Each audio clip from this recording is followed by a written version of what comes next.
We are given the compound propan-1-ol and need to identify which functional group it contains.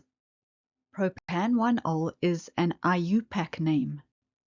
The parts of an IUPAC name tell us about the structure of the compound and which functional groups it contains. The root name tells us how many carbon atoms there are in the longest chain. The root propan tells us there are 3 carbon atoms with only single bonds between them. The prefix, if it is present, tells us about side chains and certain functional groups such as halogens. There is no prefix in the name, so there are no side chains or halogens. The suffix tells us the functional group, and the number tells us its position. 1-ol tells us this is an alcohol and that the functional group is on carbon number 1. The functional group of an alcohol is a hydroxyl group. So the answer is C. We have to select the catalyst in this reaction. We are told the compound C2H4 is converted to an alkane. C2H4 is an alkene, specifically ethene, the simplest alkene. It contains a double bond, so it is unsaturated. An unsaturated compound is a hydrocarbon substance that contains at least one multiple bond, that is, a carbon-carbon double bond or a carbon-carbon triple bond. Alkanes are saturated compounds. Saturated compounds contain only single bonds between carbon atoms, and this allows each carbon atom to be bonded to a maximum of 4 other atoms. So that is why we call these compounds saturated. To convert an alkene to the corresponding alkane, hydrogen gas needs to be added, and it is added on across the double bond. So the double bond opens up, and both carbon atoms then have 2 new single bonds, each to a hydrogen atom. This alkane with its 2 carbon atoms is ethane. This type of reaction is called an addition reaction. An addition reaction is a type of reaction in which 2 reactants combine to form one single product, usually by adding atoms or groups across a multiple bond, like a carbon-carbon double bond. Since only hydrogen is added on, this specific type of addition reaction can also be called a hydrogenation reaction. The catalysts used in a hydrogenation reaction are typically nickel, palladium, or platinum. The answer must therefore be platinum, which is answer B. Here we have to find the statement or statements which are always true for structural isomers. Firstly, structural isomers are compounds that have the same molecular formula but a different structural formula, so their atoms are bonded in a different arrangement. This gives them different physical and chemical properties. Here is an example using propanone and propanal. They both have 3 carbons, 6 hydrogens, and 1 oxygen, so they have the same molecular formula. However, their bonding arrangement differs. They are totally different compounds, and so they have different chemical and physical properties, but they are structural isomers. However, they do not belong to the same homologous series. Propanone belongs to the ketone homologous series, and propanal to the aldehyde homologous series. A homologous series is a group or family of compounds with the same functional group and general formula, but where each member of the group differs from the previous by a CH2 unit. These are the first 3 compounds in the aldehyde homologous series. We can see that they have the same functional group, but each member differs from the next by a CH2 unit. Compounds in the same homologous series have similar chemical properties because they have the same functional group, but their physical properties change gradually in a trend as the molecule size increases. Again, we can see that propanone is not part of this homologous series shown below, although propanal is a part of it. This example proves that the only statement which is true all the time for structural isomers is that they have the same molecular formula. The answer is A. We are asked to select the answer which does not cause a faster initial rate. We are given the reaction equation, the mass of magnesium ribbon, the concentration of the acid. We are told the acid is in excess, so magnesium must therefore be limiting. We don't know the volume of the acid, so let's call it V. We do know the temperature, it is 20 degrees Celsius, and all of these factors will give a certain initial reaction rate. Let's call it R. In change A, powdered magnesium is used, but the other factors stay the same. In B, the temperature is increased to 30 degrees Celsius. In C, a longer piece of the metal ribbon is used.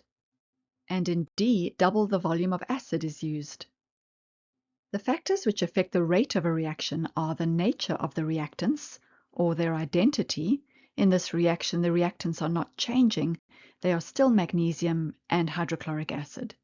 Concentration of solutions also affects the rate. The concentration of the acid is not changing.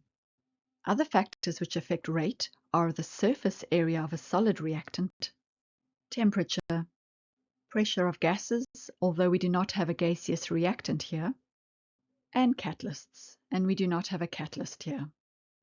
In the given reaction, we have 2 grams of magnesium ribbon being used. And in change A, we have 2 grams of magnesium powder. Powdered solid metal will give a larger surface area, and so there will be more effective collisions per second with the acid. And so this will increase the initial rate compared to the original reaction. In change B, the temperature is higher, 30 degrees Celsius instead of 20 degrees Celsius. A higher temperature means the particles have more kinetic energy, and therefore there will be more effective collisions per second, which means the rate increases compared to the original reaction conditions. In change C, the magnesium ribbon is longer. A longer ribbon will result in a larger surface area exposed and more frequent effective collisions, and therefore a faster rate. In change D, the volume of acid is doubled. Adding more acid will change its volume, but will have no effect on its concentration. The acid is already in excess. The volume of a solution in excess has no effect on the rate. So the initial rate is unchanged. And so the answer is D. Question 1.5 asks us to identify what change took place to cause the sudden rise on the graph. This is the equilibrium reaction, and we are told the enthalpy change, which is the heat of the reaction, is negative. A negative heat of reaction tells us the forward reaction is exothermic, or energy releasing. And so therefore the reverse reaction would be endothermic, or energy absorbing. The solid line on the graph shows how the rate of the forward reaction starts very high, and that would be when there is only reactant present in the vessel. And the dotted line shows how the rate of the reverse reaction is initially 0, and this would then be when there is no product at the beginning of the reaction. Over time, the rates of the forward and reverse reactions become equal, and the graph flattens out. This is equilibrium, or better put, dynamic equilibrium, as both reactions are still occurring. They haven't stopped. A sudden change to the system occurs at time equals x. The question paper calls it time equals t1. And this causes the rates of both the forward and reverse reactions to increase equally. And the reactions settle at a new, faster equilibrium. We know the factors which affect the rate of a reaction are the nature of the reactants, concentration of solutions, surface area of solid reactants, temperature, pressure of gases, and pressure is influenced by the volume of the vessel, and catalysts. After looking at the answer options, we can eliminate nature of reactants as they are not changing here. We can eliminate concentration of solutions. There are no solutions here. None of the answer options talk about the solid reactant, and there is no mention of catalysts. We are left with these factors. If pressure is increased as in answer option A, this would favor the side with fewer moles of gas. But the ratio of gas in the reactants to gas in the products is 1:1. So increasing the pressure favors both the forward and reverse reactions equally. Both reactions get faster equally. Both the forward and reverse reactions would experience more frequent collisions, and so both their rates would increase. The answer is therefore A. To complete our understanding, let's quickly discuss the other answer options. Answer B mentions increasing the volume of the vessel. This would decrease the pressure equally for the reactants and product. Both the forward and reverse reactions would slow down equally, as molecules would collide less frequently. So B is not the answer. If temperature was increased, both reaction rates would increase, as the molecules would have increased kinetic energy and would therefore collide more frequently. But the endothermic reverse reaction would be favored more. C is not the answer. If more hydrogen was added to the system, the equilibrium would immediately shift to the right to decrease the concentration or partial pressure of hydrogen. And so, there would be a sudden increase in the rate of the forward reaction, and the reverse reaction would initially be the same, then gradually increase too over time. We have confirmed the answer is A. This question gives us 4 statements relating to the given equilibrium, and we need to deduce which one is true. We are given this equilibrium reaction, and the statements talk about activation energy and heat of reaction. So we need to think about the energy profile diagram of this reaction. We are told the reaction is endothermic, which means the forward reaction is endothermic. So this will be the general shape of the curve, where the reactants A and B have lower energy than the product AB. The enthalpy change, which is also called the heat of reaction, is equal to the enthalpy of the products minus that of the reactants. Since the product value is larger, the heat of the reaction is positive. Endothermic reactions have positive heats of reaction. We are told the activation energy of the reverse reaction is 50 kilojoules per mole. The activation energy of the reverse reaction is for where AB reacts to form A and B. This is the energy required by AB to reach the energy of the activated complex. Now the activation energy for the forward reaction is the energy required by the reactants A and B to reach the energy of the activated complex. We can see that the activation energy of the forward reaction is larger than the activation energy of the reverse reaction. So this value is larger than 50 kilojoules per mole. Answers B and D must be false. If we assume all the values on the y-axis are positive, and that the value for the enthalpy of the reactants is 0, then the energy of the activated complex must be greater than 50 kilojoules per mole. So the answer cannot be C. We are left with answer A, which says that the enthalpy of the reaction is positive 70 kilojoules per mole. We can check this by finding the enthalpy of the reaction in another way. It can be found by taking the activation energy of the forward reaction minus the activation energy of the reverse reaction. We already know the value will be positive, and it could potentially be any value. So yes, it could be positive 70 kilojoules per mole. The answer must therefore be A. Question 1.7 asks, what is formed when an acid and a metal oxide react? We have learnt about 2 types of reactions of acids. First, that when an acid and a metal react, a salt and hydrogen are formed. Here is an example where magnesium reacts with hydrochloric acid. Answer B in the question paper has salt and hydrogen as the answer, but there is no metal oxide in the reactants, so B is incorrect.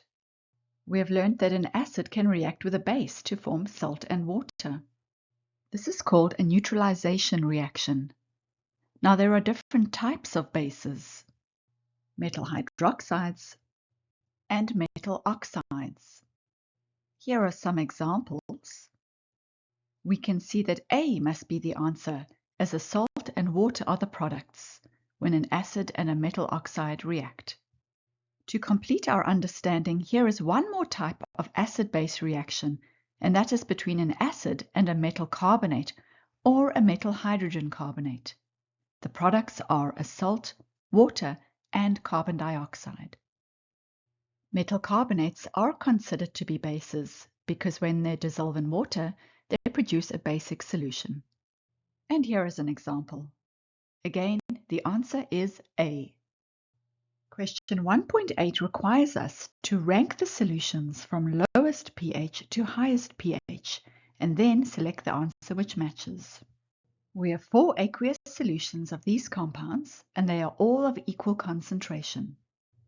Now pH equals the negative log of the concentration of hydrogen ions. So a high concentration of hydrogen ions means a low pH. And a low concentration of hydrogen ions means a high pH. So we need to figure out the relative concentrations of hydrogen ions in each of these solutions to be able to compare their pHs. Strong acids dissociate fully in water and produce a high concentration of hydrogen ions. And weak acids dissociate partially, forming an equilibrium with their ions, and so produce a lower concentration of hydrogen ions. Strong bases dissociate fully and produce a high concentration of hydroxide ions, while weak bases dissociate partially or actually react with water to produce a low concentration of hydroxide ions. Nitric acid is a strong acid, so it dissociates fully and produces a high concentration of hydrogen ions. A high concentration of hydrogen ions gives a low pH, much less than 7. Carbonic acid is a weak acid and dissociates partially, forming a low concentration of hydrogen ions. And so its pH is still in the acidic region, but it is weakly acidic, and its value would be higher than that of nitric acid, but still less than 7. Now ammonia, which is actually a gas, reacts with water. We could write the state symbol as aqueous as given in the question. Ammonia reacts partially with water to form ammonium hydroxide, which dissociates partially in solution into ammonium ions and hydroxide ions. Since an equilibrium is formed and the dissociation is partial, ammonia is a weak base. It forms a moderate concentration of hydroxide ions, but we need to know the concentration of hydrogen ions to get the pH. Now, regardless of what solution we are talking about, any aqueous solution or pure water has some water molecules undergoing autoionization. The equilibrium constant for water is the ionic product constant of water, and it is a constant value regardless of the concentration of hydroxide ions and hydrogen ions. If the concentration of hydroxide ions is high, then the concentration of hydrogen ions is low, to keep Kw a constant value. And if the concentration of hydroxide ions is low, then the value for hydrogen ions is higher. Since ammonia solution produces a moderate concentration of hydroxide ions, the concentration of hydrogen ions is lower than pure water. And so the pH is weakly basic. Lastly, sodium hydroxide is a strong base and fully dissociates. It produces a high concentration of hydroxide ions, which means the concentration of hydrogen ions is low. In turn, the pH is very high. The order of increasing pH is nitric acid, then carbonic acid, then ammonia solution, then sodium hydroxide solution. So B is the correct answer. We are given 2 half cells and need to deduce the correct statement. These are the 2 half cells in a galvanic cell. In a galvanic cell, a spontaneous redox reaction occurs, which generates current in the wire. To figure out in which half cell oxidation occurs and in which reduction occurs, we must look at the standard reduction potentials of each half reaction. We need to look at the table of reduction potentials. We find these two equations. We can see that the reduction of iron 3 to iron 2 has a reduction potential of plus 0.77 volts, and the reduction of nickel 2 to nickel has a potential of minus 0.25 volts. The half cell with the more positive reduction potential is the one which is more likely to undergo reduction. So we can conclude that iron 3 plus will be reduced to iron 2 plus at the cathode. These ions will usually be in the same solution and form the cathode electrolyte. It is more correct to use a comma between the ions than a phase boundary line. And usually there will be an inert electrode such as platinum which transfers electrons to the solution. And nickel with the lower reduction potential will be oxidized at the anode. This is the experimental setup. As nickel is oxidized to nickel 2 plus ions at the anode, it loses 2 electrons into the wire. These electrons travel to the cathode through the external circuit, which is the wire, and platinum transfers an electron to iron 3 plus ions in solution, which are reduced to iron 2 plus ions. The statement that is correct is statement C. We have to deduce what the anode is made from and what reaction is occurring at the cathode. We are given an electroplating setup where a metal made from iron is immersed in an electrolyte along with a silver electrode. Electroplating is the process of coating a metal object with a thin layer of another metal using electrolysis. And electrolysis is a process using electrical energy to drive a non-spontaneous redox reaction. For the iron metal to be plated with silver, there needs to be silver ions in the electrolyte. To maintain a good concentration of silver ions in the electrolyte during the electroplating, they need to be continually added to the solution from the silver electrode. So the silver electrode must undergo oxidation to form silver ions. Oxidation always occurs at the anode. In electrolysis, the anode is the positively charged electrode. Electrons leave the anode and silver ions go into solution. Electrons travel up the wire to the other electrode, which is the iron electrode middle. This electrode is negatively charged. The silver ions in solution are positively charged, and so they are attracted to the negative electrode. Here each ion gains 1 electron and is converted to silver metal, which coats onto the middle. Since electrons are gained, reduction is occurring here. Reduction always occurs at the cathode. We can see that the oxidation and reduction half reactions both involve silver and silver ions. Finally, we can see that the anode is made from silver and that this is the half reaction occurring at the cathode. The answer is D. This question asks us to find the alcohol, functional isomers, and compounds in the same homologous series. Some compounds in the table are written with a condensed formula or a molecular formula, or just a name. Let's fill in the missing full structural formulas. Alcohols contain a hydroxyl group, which is an oxygen bonded to a hydrogen. Only compound D has a hydroxyl group. So compound D is an alcohol. Then functional isomers are structural isomers with the same molecular formula, but different functional groups. And therefore they have different chemical and physical properties. Let's write in the molecular formulas for those compounds that are missing a molecular formula. The compounds that have the same molecular formula, C5H10O, are these two compounds, compounds A and C. Notice, however, that they have different functional groups. A has a carbonyl functional group, and so this compound is a ketone. while C has a 4-mile functional group, also called an aldehyde group, and so this compound is an aldehyde. Compounds A and C are functional isomers as they have the same molecular formula but different functional groups.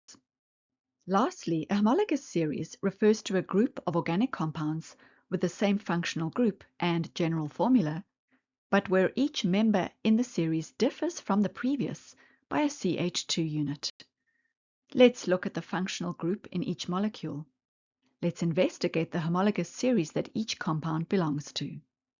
We said that compound A has a carbonyl group and is in the ketone homologous series.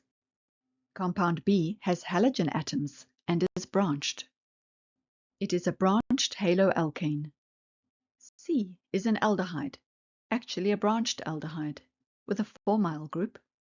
D is an alcohol with a hydroxyl group, although the molecular formula could also represent a compound in the group of compounds called the ether homologous series.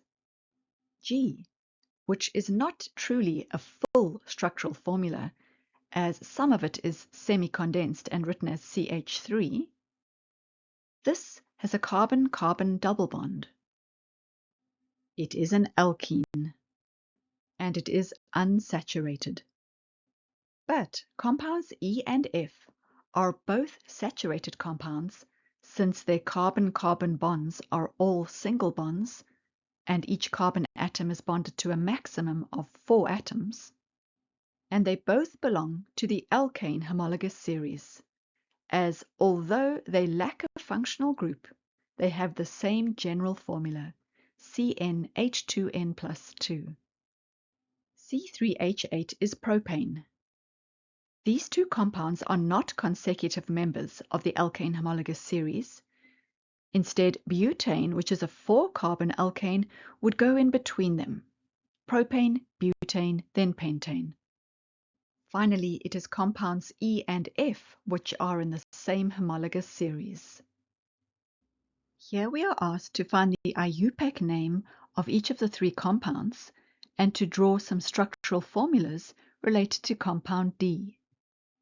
Compound A is a ketone because it has a carbonyl group.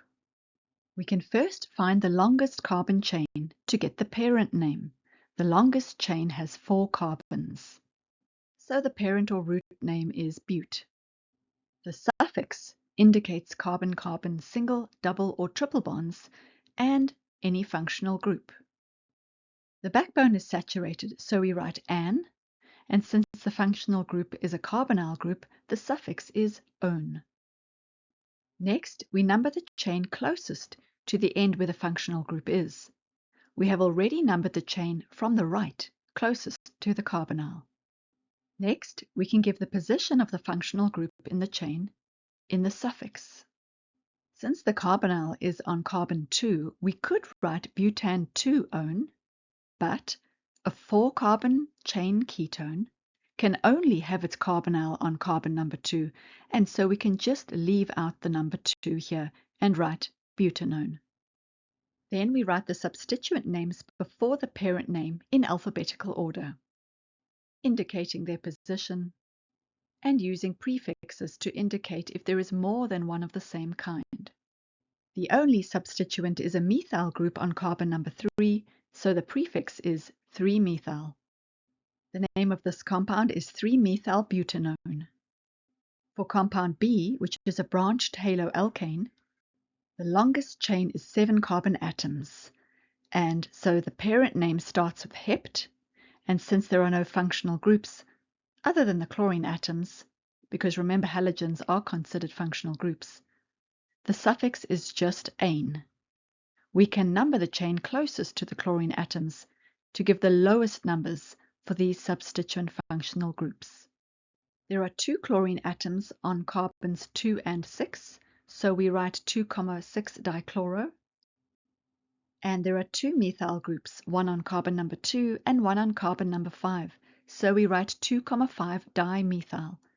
C comes before M in the alphabet, so the chloros are written before the methyls. This compound is 2,6-dichloro 2,5-dimethylheptane. Compound C is an alkene. Its longest chain is 6 carbons, so we write hex. And we use the lower of the two numbers of the double bond to indicate its position. The double bond is on carbon number 2, so we write 2-ene. There is a methyl group on carbon 2 and an ethyl group on carbon 3. We must write 3-ethyl before 2-methyl, since E comes before M in the alphabet. This compound is 3-ethyl 2-methyl hex 2-ene. There is a last rule which we have not needed to use here. If there is more than one double or triple bond, or more than one functional group for that matter, we write di, tri, etc. before it in the suffix. Lastly, we need to write the structural formulas for positional isomers of compound D, which is C4H10. And we said in the previous video that this could be an alcohol, although it could also be an ether. We need to draw two straight chain positional isomers. Positional isomers have the same molecular formula, the same functional group, but the functional group is on a different position in the chain. Two straight chain positional isomers would be butan 1-ol with a hydroxyl group on carbon 1 and butan 2-ol with a hydroxyl group on carbon 2. We are asked to determine the type of reaction and the total gas volume. We are given this reaction. When an organic compound reacts with oxygen to produce carbon dioxide and water, this is a combustion reaction. Specifically, this is a complete combustion reaction because all the carbon in the organic compound is converted to carbon dioxide only and not carbon monoxide or carbon in soot. Be careful, complete combustion does not mean all of the propane and all of the oxygen react. One of them might be in excess. Complete combustion just indicates the form of the carbon-containing product. We are told the gases are in a vessel whose volume can change, such as a gas syringe. The gases are at the same temperature, and when they are in the vessel, they share a common pressure. At least we can assume this for simplicity. Now, whenever we have gases at the same temperature and pressure, we must think of Avogadro's law. Avogadro's law states that equal volumes of gases contain equal numbers of molecules if they are under the same temperature and pressure. And so, the volume of gas is directly proportional to the moles of gas present. That means the coefficients in the balanced equation can be used directly as volume ratios or as mole ratios. In other words, propane as to oxygen will react in a 1:5 mole ratio or a 1:5 volume ratio. To work out the total volume of gas at the end of the reaction, we first need to work out which reagent is limiting. We are given the volume of each reactant present initially. So if all of the 8 centimeters cubed of propane is used up in the reaction, we can determine the volume of oxygen that would be used up by making it X. Solving for X by cross-multiplying, we get 40 centimeters cubed of oxygen gas will be used up if all of the propane reacts. But we were told that there are 50 centimeters cubed of oxygen gas present, and so oxygen is in excess. And propane is limiting. Remember, it is the limiting reagent which influences the amounts of the products which can form. Now we can use the limiting reagent to work out the volumes of the products which form.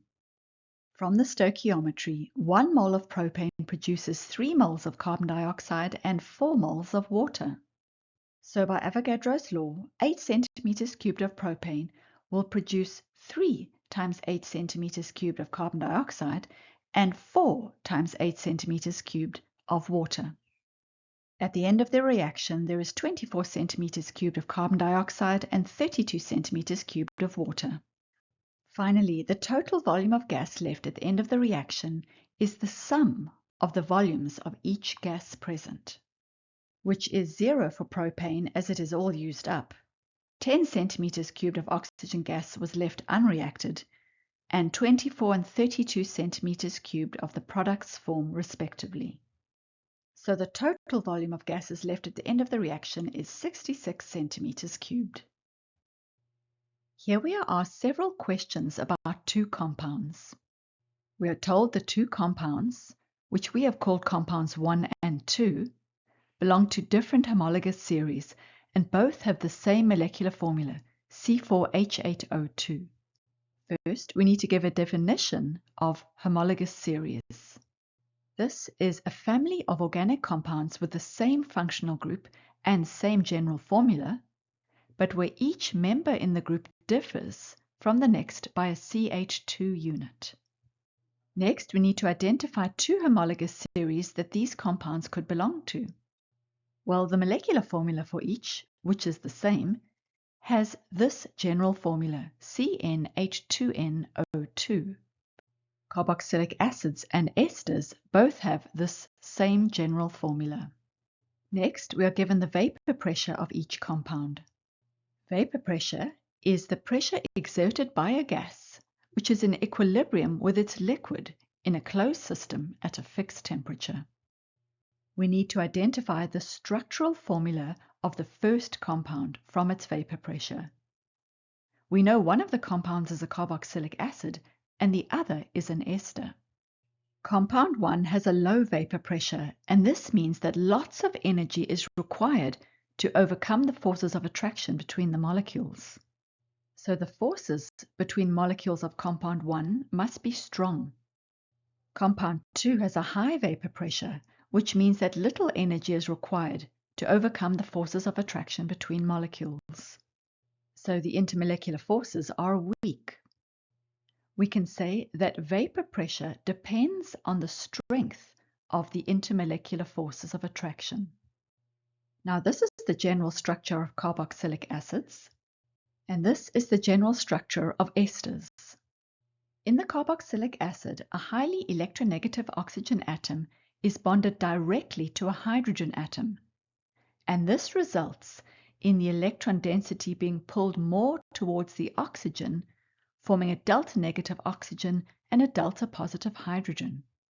This results in hydrogen bonds between the delta negative oxygen atom on one molecule and the delta positive hydrogen atom on a nearby molecule. Hydrogen bonds are strong. But in esters, the charge distribution is across the carbonyl group. The delta positive carbon on one molecule is attracted to the delta negative oxygen on an adjacent molecule. This is a dipole-dipole interaction. Dipole-dipole interactions are weaker than hydrogen bonds.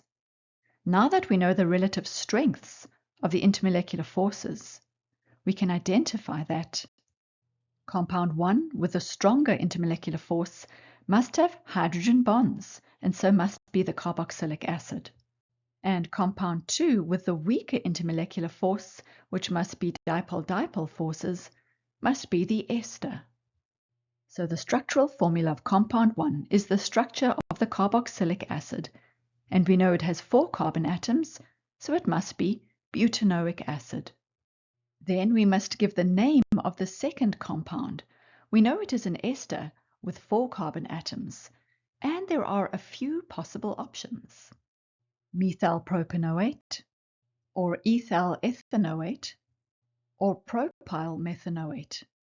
The first part of the name ending in "-yl" refers to the substituent bonded to the ester oxygen, which does not contain a carbonyl group, and the second part of the name refers to the portion of the molecule which contains a carbonyl group. Question 3.4 to 3.6. First, we need to identify the strongest van der Waals forces in each of the compounds. In the previous video, we deduced that compound 1 is a carboxylic acid and compound 2 is an ester. We also discussed that there are strong forces of attraction called hydrogen bonds between carboxylic acid molecules. Now there are also other weaker forces like London forces, which result from temporary dipoles, in all covalent molecules. But the strongest intermolecular force in carboxylic acids are hydrogen bonds. Likewise, the strongest intermolecular forces of attraction between ester molecules are dipole-dipole forces, but these are weaker than hydrogen bonds. Now, hydrogen bonds are usually considered different to and stronger than van der Waals forces, but sometimes, like here in this question paper, van der Waals forces refers to intermolecular forces of attraction which are much weaker than and are different to covalent or ionic bonds. So the strongest van der Waals forces in compound 1 are hydrogen bonds, and in compound 2, dipole-dipole forces. Next, we need to identify which compound has the higher boiling point, and we must explain our reason. We need to know that boiling point depends on the strength of the intermolecular forces of attraction. Since carboxylic acids have hydrogen bonds, which are strong, lots of energy is required to overcome these forces during boiling and separate the liquid molecules into the gas phase. And so the boiling point temperature is high. Now in esters, there are dipole-dipole forces which are weaker. And so less energy is required to overcome these forces of attraction during boiling and separate the liquid molecules of an ester into the gas phase. As a result, the boiling point temperature for esters is lower. So compound 1, the carboxylic acid, has the higher boiling point. Lastly, we need to say whether the new boiling point of compound 1 increases, decreases, or stays the same when the atmospheric pressure is lower. Boiling of liquid occurs when the gas bubbles which are formed from heating have the same pressure as the atmosphere. We could say when the vapor pressure inside the bubbles equals the pressure of the air above the liquid, the temperature at which this occurs is the boiling point. If atmospheric pressure is higher, then boiling point is higher. And when atmospheric pressure is lower, then the pressure in the bubbles reaches the same pressure as the atmosphere at a lower temperature, and the boiling point is lower. So the boiling point decreases with a lower atmospheric pressure. Question 4.1 has 6 parts related to the 3 reactions. Here are the reactions we have called T, W, R, and S, A, B, C, and D. First, we need to give the IUPAC name of substance B. In reaction 1, substance B is the only product formed when a hydrogen halide reacts with an organic compound. When 2 substances combine to form one new product, this is an addition reaction. Addition reactions happen when a substance has a carbon-carbon double or triple bond, which can open up to add on 2 new substituents. The product, compound B, has one less bond between those 2 carbons because one of the bonds broke open and 2 new atoms were added on, specifically a hydrogen and a bromine from the reactant hydrogen bromide. But we do not yet know how long the carbon chain is in these compounds. But in reaction 2, which also starts with compound B, we can see that the product has a 4-carbon chain. Since it has a hydroxyl group, this product is an alcohol, namely butan-2-ol. The hydroxyl group in butan-2-ol came from the hydroxide ion in sodium hydroxide. And from this we can deduce that the hydroxyl group must have replaced or substituted for the bromine atom in compound B. So reaction 2 is a substitution reaction. So compound B must have a 4-carbon chain. Because the bromine is on carbon 2, it is 2-bromobutane. This is a haloalkane. And the halogen is bromine.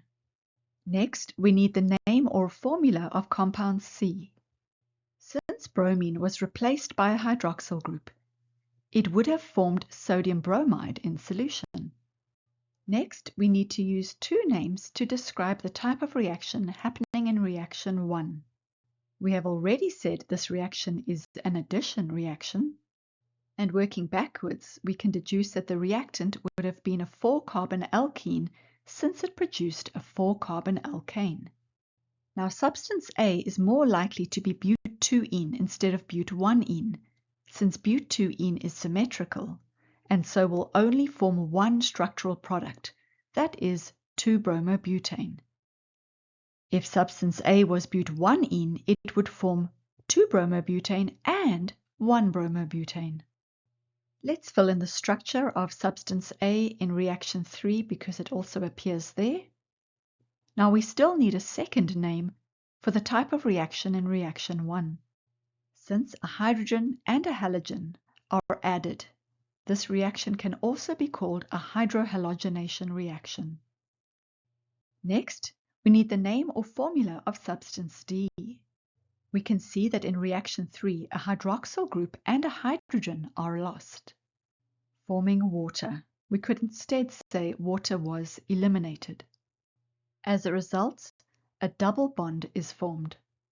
We can say that water was eliminated or that dehydration occurred.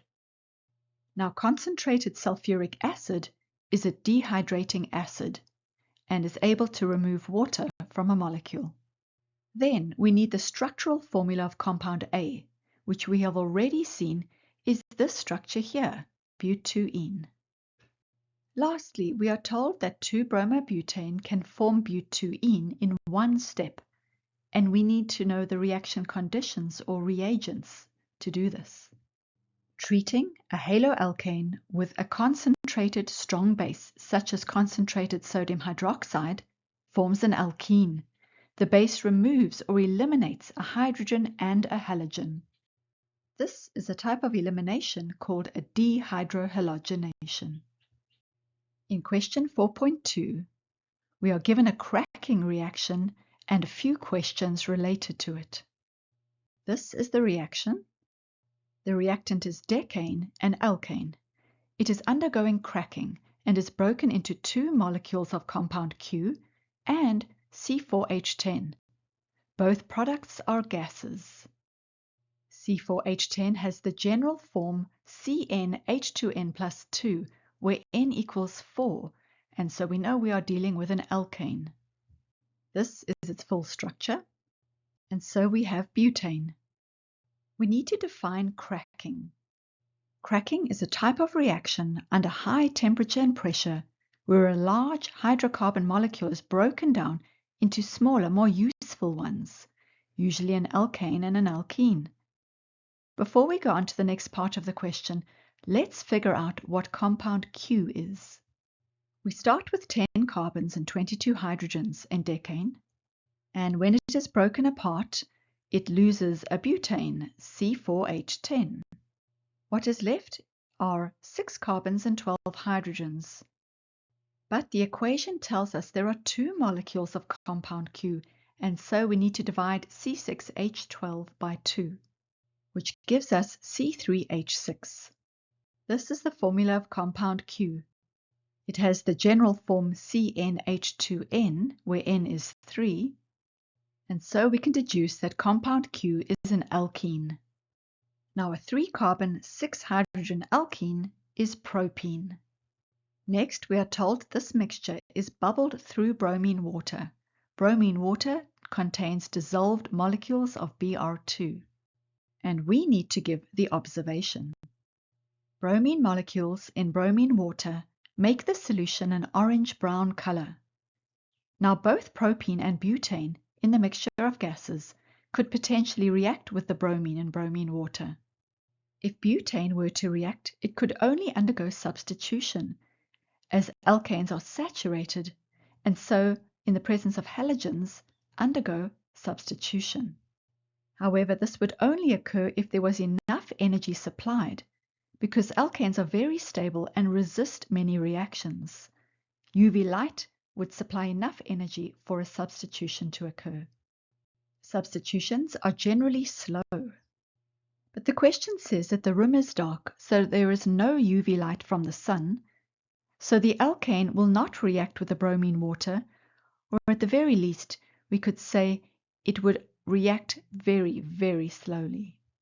However, because alkenes have a double bond, these can open up and add on two bromine atoms, forming a saturated compound. This is an addition reaction. Addition reactions happen relatively fast and do not need UV light to occur.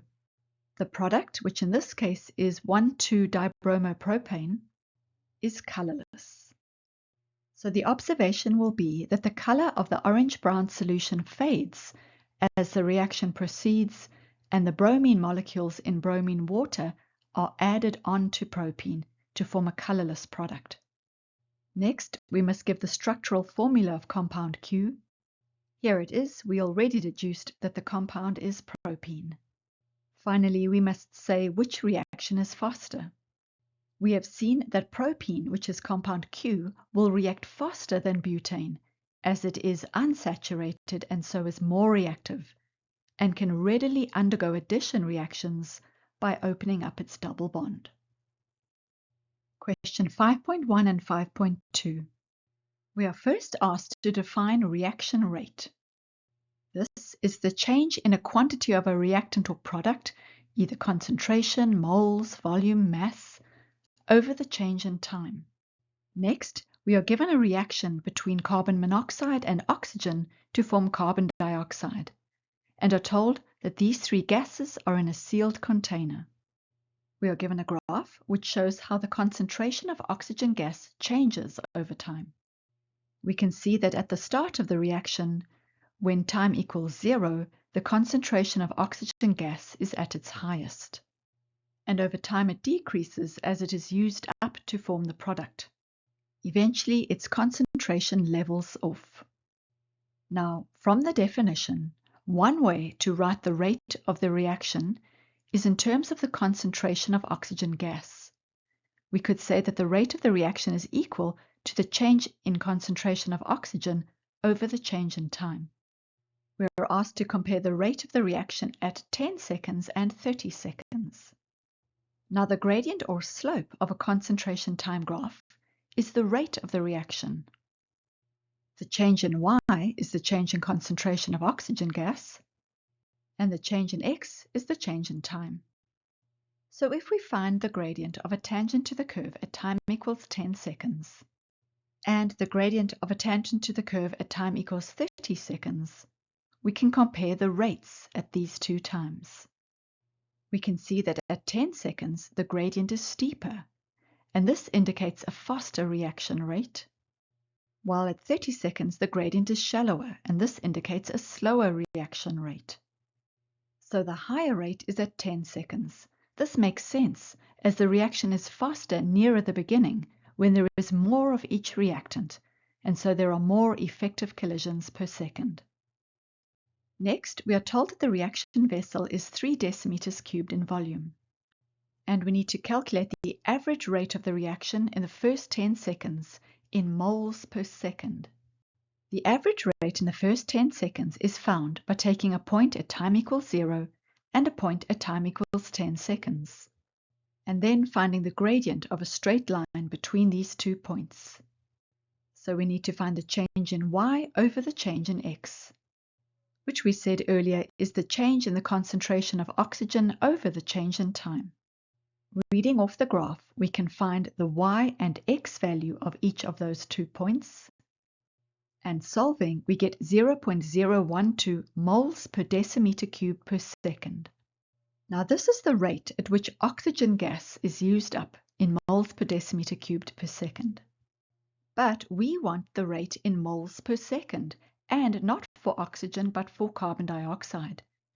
Now there are various ways to do this problem. One way is to start by getting rid of the per decimeter cubed unit, by multiplying the rate of oxygen consumption by the volume of the vessel. We can cancel the decimeters cubed with the per decimeters cubed, and multiplying out we get the rate of oxygen consumption in moles per second. Now that we have the right unit, we need to get the rate for carbon dioxide production. From the balanced equation, we can see that 2 moles of carbon dioxide are produced when every 1 mole of oxygen gas reacts. And so this means that carbon dioxide is produced at double the rate that oxygen is used up. All that is left to do is to multiply the rate at which oxygen is used up by 2, and we get 0.072 moles per second. Again, this is the average rate of production of carbon dioxide in moles per second for the first 10 seconds. Next, we are asked to identify the reactant which is in excess, carbon monoxide or oxygen. We are not given any information about carbon monoxide. However, we do know that the concentration of oxygen becomes constant after some time and is not zero. So oxygen is not completely used up. Therefore, it must be in excess.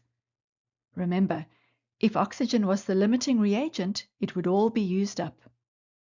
So carbon monoxide must be the limiting reagent. Lastly, we are asked what would happen to the initial gradient of the graph if the reaction vessel was smaller. Well, if the number of moles of each reactant put into the new vessel is the same as before, but the volume of the vessel has decreased, that is, the volume is smaller, then the concentration of each reactant increases. An increase in concentration causes a faster reaction rate as there are more frequent effective collisions. Question 5.3.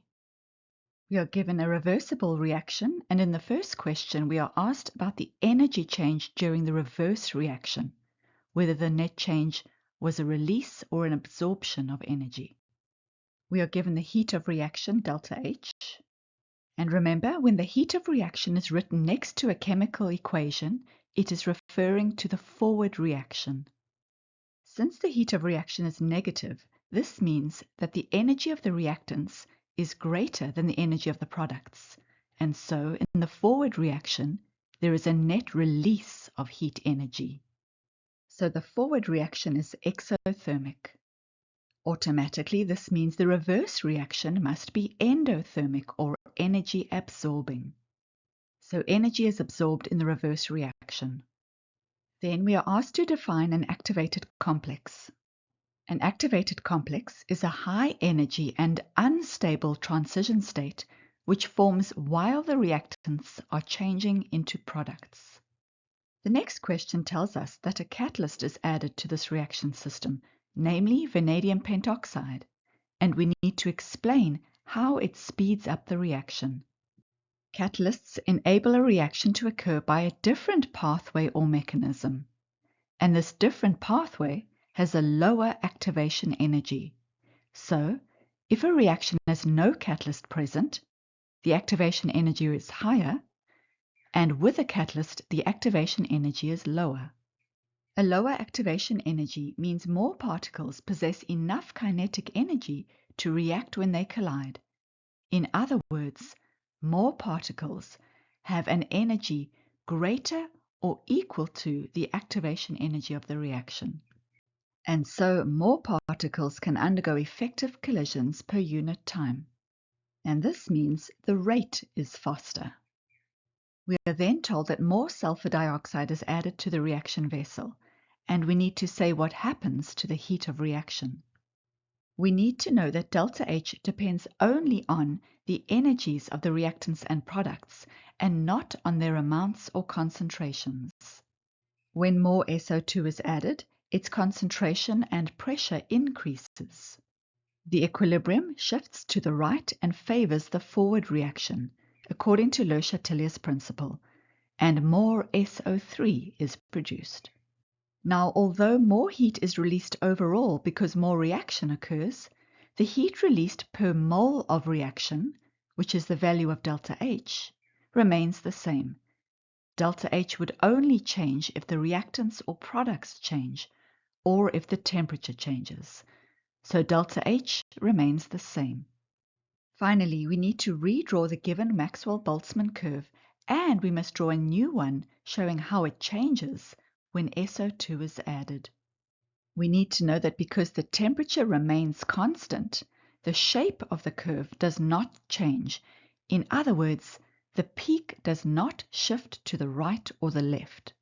the peak stays at the same kinetic energy value, and the kinetic energy distribution is unchanged. Although the temperature is not changing, the total number of particles is, because sulfur dioxide is added. And so the area under the curve increases. Because there are more particles at every kinetic energy, the height of the curve increases proportionally. The green curve that we must draw mostly follows the original curve, but sits higher on the y-axis. Question 6.1. We are given this equilibrium equation, and we know that calcium hydroxide is a base and is only partially soluble in water, and so equilibrium is established between it and its ions. We are asked to first give Le Chatelier's principle. This principle says that when a reaction, which is at equilibrium in a closed system, is disturbed by a change in concentration, temperature, or pressure, the equilibrium shifts to oppose or counteract the disturbance, and a new equilibrium is established. Then we are asked what happens to the mass of solid calcium hydroxide when a few drops of concentrated hydrochloric acid are added. And in the next question, we must give an explanation for this. Since hydrochloric acid is strong, it completely ionizes in water to form hydrogen ions and chloride ions. Now we know that an acid and a base react to form a salt and water. The calcium ions and the chloride ions together form a salt, and of course we need 2 chloride ions for every 1 calcium ion. And the hydrogen ions from the acid and the hydroxide ions from the base combine to form water. Since hydroxide ions are removed from solution as they form water, their concentration decreases. This causes the base equilibrium to shift to the right. In other words, the forward reaction is favored. In turn, the mass of solid calcium hydroxide decreases. Question 6.2. We are given this reaction at equilibrium, and we are given the equilibrium constant values at 3 different temperatures. First, we need to state whether the reaction is endo or exothermic. And in the next question, we need to give an explanation. Now, the equilibrium constant, Kc, is only dependent on temperature and changes according to the temperature. For the given reaction, we can see from the values in the table that increasing the temperature causes an increase in the value of the equilibrium constant. The equilibrium constant in general is the ratio of the concentrations or pressures of the products over the concentrations or pressures of the reactants. The value of Kc increases if the numerator value gets larger, that is, the concentration or pressure of products increases, or Kc can increase if the denominator value gets smaller, that is, the reactant concentrations or pressures decreases. Another way of putting this is that if the forward reaction is favored, then Kc increases. Since the Kc values get larger with increasing temperature, and since endothermic reactions are favored by an increase in temperature, this tells us that the forward reaction is endothermic. We must note, however, that for the given reaction, the reactant is a solid and so is not included in the equilibrium constant expression. Only the products are included since they are gases. Lastly, we must calculate the mass of the reactant, ammonium hydrogen sulfide, that exists at equilibrium when the temperature is 250 degrees Celsius. Whenever we need an equilibrium quantity of a substance, we probably will be needing a Rice table, where R is the reaction and stoichiometric ratio, which is 1:1:1. I is the initial moles of species present in the vessel. C is the changed moles, that is the moles of reactant used up, and the moles of product formed, and E is the equilibrium moles.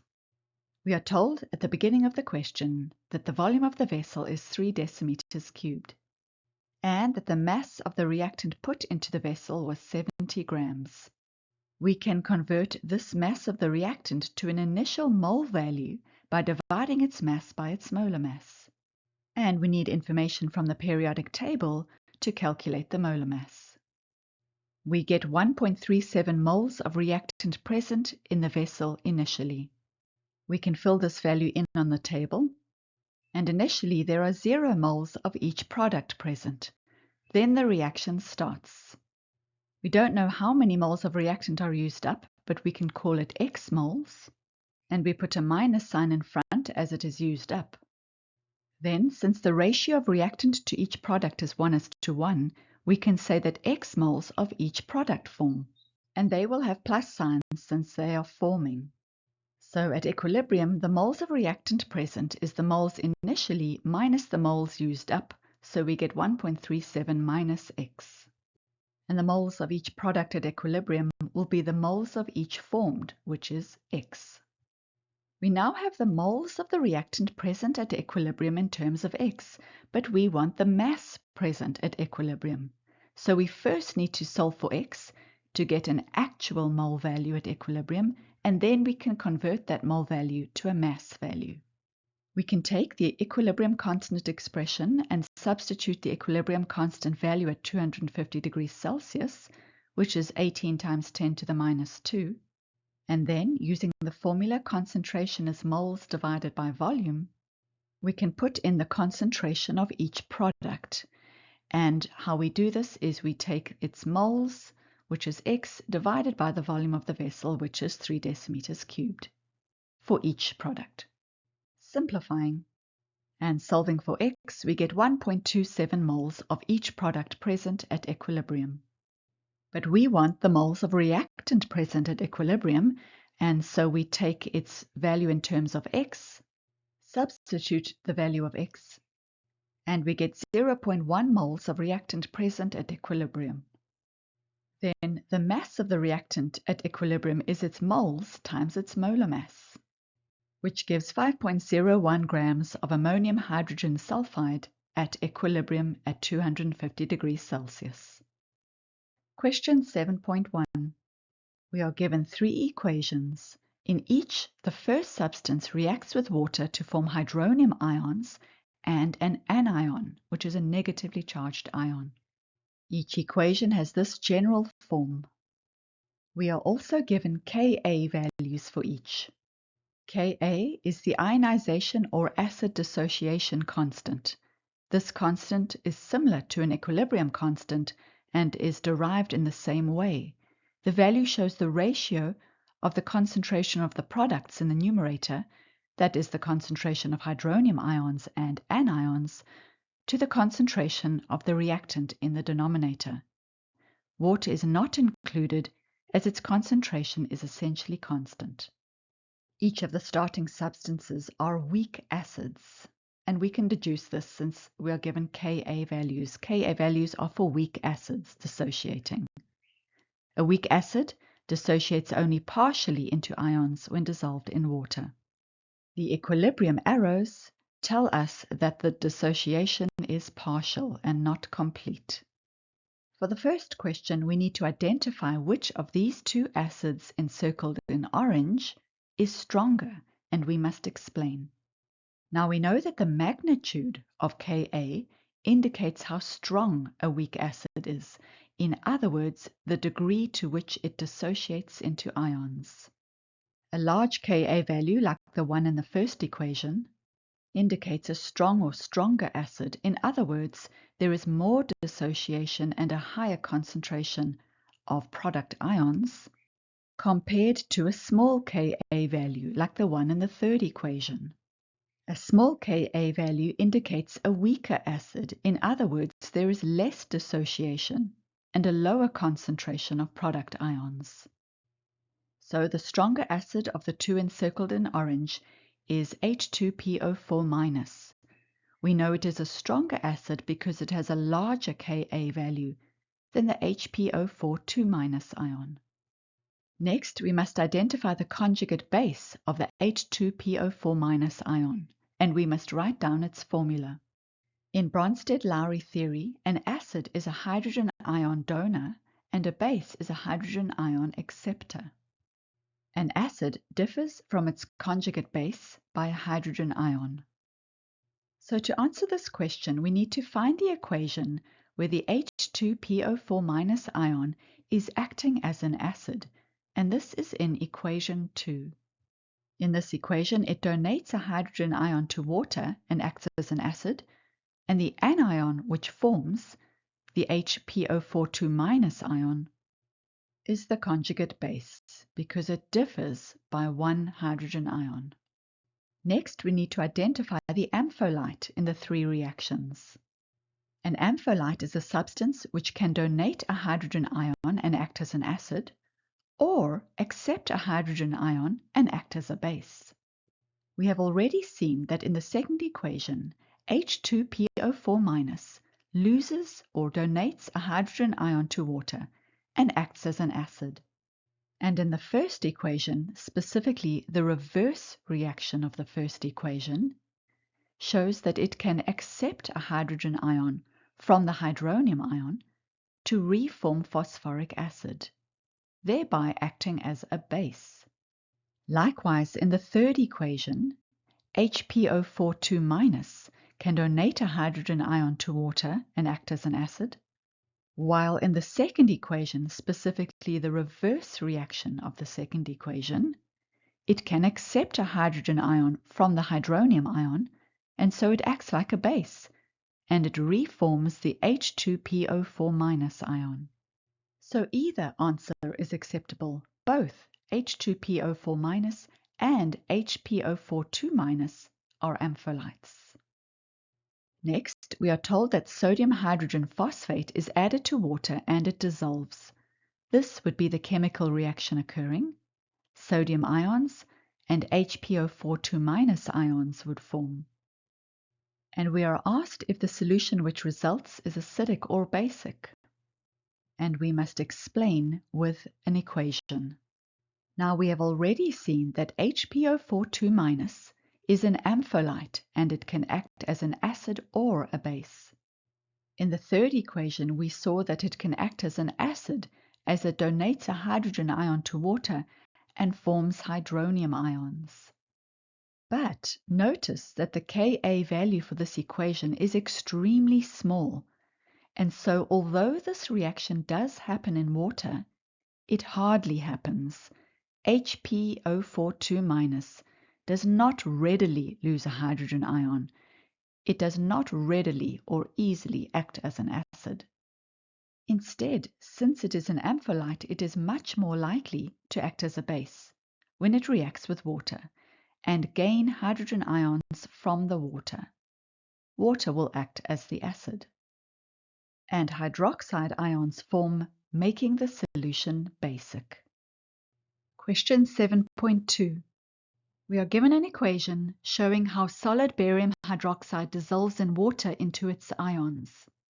We are told the volume of water is 100 centimeters cubed and the temperature is 25 degrees Celsius. The amount of barium hydroxide dissolved in the water is unknown, so we don't know the moles of barium hydroxide dissolved. Since the barium hydroxide dissolves into barium 2+ ions and hydroxide ions, this is what the solution looks like after dissolution. There is one barium ion for every 2 hydroxide ions. We're then told that 25 centimeters cubed of the barium hydroxide solution is mixed with 15 centimeters cubed of hydrochloric acid. And we're given the concentration of the acid, it is 0.2 moles per decimeter cubed. We are told that this is the reaction equation for the base and acid reacting, and we know this is a neutralization reaction and that a salt and water are produced. When these two solutions have reacted, the pH of the resulting solution is 12.62. Since the pH is basic, we can deduce that there are some unreacted hydroxide ions from the base in the solution. The first question asks us to calculate the concentration of hydroxide ions in the final solution. We know that pH plus pOH is equal to 14. We can rearrange the equation for pOH and substitute the pH value of 12.62. This gives a pOH of 1.38. We can now use the pOH to get the concentration of hydroxide ions using this equation, pOH is equal to the negative log of the concentration of hydroxide ions, which, when rearranged to get the concentration of hydroxide ions, is equal to 10 to the negative pOH. Substituting the pOH value of 1.38 for the exponent and solving, we get the concentration of hydroxide ions in the final solution of 0.0417 moles per decimeter cubed. Next, we need to find the number of moles of barium hydroxide used to prepare the original solution. From the concentration of the acid and its volume, we can deduce that 0.0030 moles of acid reacted. And we know that 1 mole of hydrogen ions from the acid neutralize 1 mole of hydroxide ions from the base.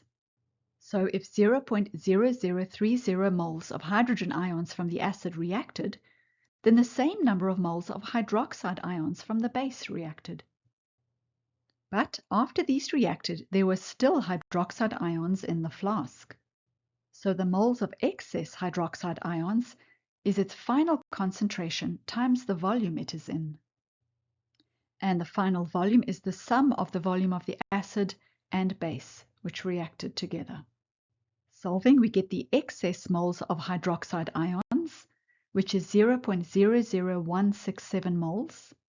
Now we can find the total moles of hydroxide ions originally present in the 25 centimeter cubed sample by taking the sum of the moles reacted and the moles left over.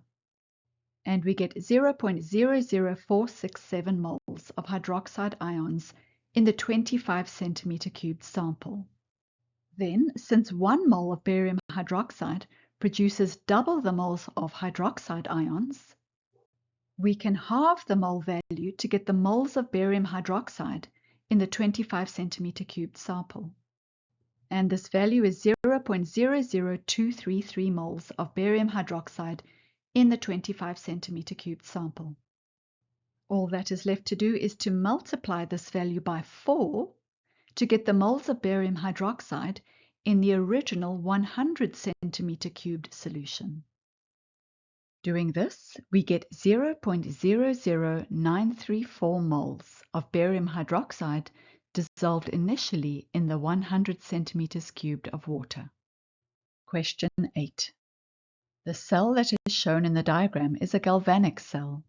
A galvanic cell is an electrochemical cell in which a spontaneous redox reaction occurs and generates current in the wire. We can tell that this is a galvanic cell and not an electrolytic cell because the two half cells are separated. First, we need to define electrolyte. An electrolyte is either a molten substance or a solution that contains mobile ions and so can conduct electricity.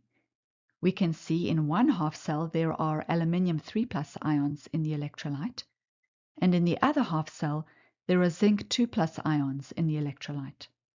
Next, we need to deduce whether the concentration of aluminium 3+ ions or zinc 2+ ions will increase during the reaction, and we must explain our answer. To answer this question, we need to know which species is oxidized and which is reduced. On the table of redox potentials, we can find the two half reactions involved, both written on the table as reduction reactions from left to right. Now, the more positive or less negative an electrode potential value is, means the element is more readily or more easily reduced.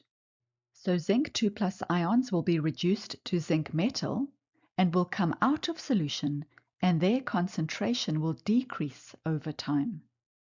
Zinc will plate onto the zinc electrode. This is the half equation happening in the zinc half cell. Then, if a value is less positive or more negative, this tells us the element is more readily oxidized. So aluminium will be oxidized to aluminium 3+ ions, and these ions will go into the solution, and the concentration of aluminium 3+ ions will increase over time. Electrons lost by the aluminium atoms as they are oxidized will leave the aluminium electrode and travel up the wire to the cathode. This is the half equation happening in the aluminium half cell. Next, we must give the cell notation for the cell. In cell notation, the information about the two half cells is written on either side of a double line, which represents a salt bridge. On the left, we write the symbol of the anode and the species of the anode electrolyte, and on the right, we write the cathode electrolyte species and the cathode species. Oxidation always occurs at the anode, and so solid aluminium is the anode, and aluminium 3+ is the anode electrolyte species, and reduction occurs at the cathode, and so the species for the cathode electrolyte is zinc 2+ ions, and the cathode is made of zinc. Lastly, we must determine the mass of aluminium sulfate required to prepare a solution of volume 250 centimeters cubed. Specifically, we are told the conditions are standard conditions. Under standard conditions, electrolyte concentrations are 1 mole per decimeter cubed. And so, to work out the moles of aluminium ions in the aluminium half cell, we know the concentration is 1 mole per decimeter cubed, and we know the volume is 250 centimeters cubed, which is equivalent to 0.25 decimeters cubed. Solving, we get 0.25 moles of aluminium ions in the aluminium half cell at the start of the reaction. But we need to get the moles of aluminium sulfate needed to prepare this, and then from that the mass of aluminium sulfate. We know that 1 mole of aluminium sulfate produces 2 moles of aluminium ions, since there is a subscript of 2 next to aluminium in the salt formula. We can then work out the moles of aluminium sulfate needed to produce 0.25 moles of aluminium ions. Cross-multiplying and solving for X, we get 0.125 moles of aluminium sulfate required. All that is left to do is to find the mass of aluminium sulfate required by multiplying its moles, which we just calculated, by its molar mass. Remember, we can work out its molar mass using the periodic table, although we have not shown the molar mass calculation here. Solving, we get 42.75 grams of aluminium sulfate needed to prepare the aluminium ion electrolyte. Question 9. We are given an electrochemical cell attached to a power source with 2 electrodes and an open switch. We are told the cell is used to refine copper. Refine means to purify it, and we are told that the impurity is a small amount of zinc. First, we are asked whether this is an electrolytic or galvanic cell. We know that this is an electrolytic cell because both electrodes are placed into the same electrolyte. They are not separated. An electrolytic cell is a type of electrochemical cell in which electrical energy from a power source drives a non-spontaneous redox reaction. Then we are told that the switch is closed. The positive terminal of the battery or cell is connected to the positive electrode, and the negative terminal to the negative electrode. Electrons leave the negative terminal of the cell, and positively charged ions in the electrolyte are attracted to the negative electrode. Now, we know that there will be copper 2+ ions and zinc 2+ ions in the electrolyte, since these are the 2 species in impure copper. But which one is reduced at the negative electrode? To answer this, we need to look at the 2 half reactions involving copper and zinc ions. The more positive the electrode potential, the more readily that substance is reduced. So we know that copper ions will be preferentially reduced and not zinc ions. So this is the half reaction occurring at electrode 1. Only copper ions are reduced. Reduction is occurring, and so this electrode is the cathode. Copper atoms which form plate onto or deposit onto electrode 1 as pure copper. So electrode 2 must be the electrode made of impure copper, and this must be the anode where oxidation occurs. Potentially, either copper or zinc in electrode 2 can be oxidized at the anode, and zinc 2+ ions and copper 2+ ions go into the electrolyte. So in the next question, which asks us how the concentration of zinc ions changes over time, We can say the concentration of zinc ions increases. Next, we are asked to explain the effect on the amount of copper ions in the electrolyte.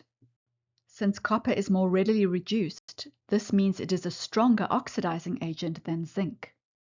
Since only copper can be reduced at the cathode, even though both copper and zinc are oxidized at the anode, the concentration of copper ions decreases overall over time. In other words, more copper ions are reduced at the cathode than copper ions formed at the anode. Lastly, we must calculate the mass change of electrode 2. Since zinc and copper have equal chance of being oxidized, their ions go into the electrolyte in a 1:1 ratio. And since we are told the change in the amount of copper ions in the electrolyte is 0.05 moles, this means that the change in zinc ions is also 0.05 moles. This is the moles of zinc ions that are lost by the anode and went into the electrolyte upon oxidation.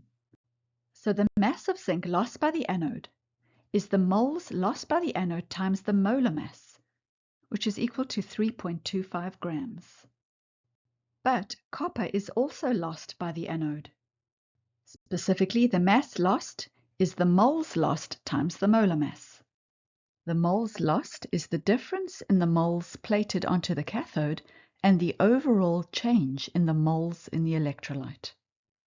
In other words, this difference in the moles leaving the electrolyte and the moles changed in the electrolyte is the moles entering the electrolyte or lost by the anode. We can multiply this by the molar mass. This gives a mass of copper lost by the anode of 6.35 grams. Finally, the total mass lost by the anode is the sum of the mass of zinc lost and the mass of copper lost, which is 9.6 grams.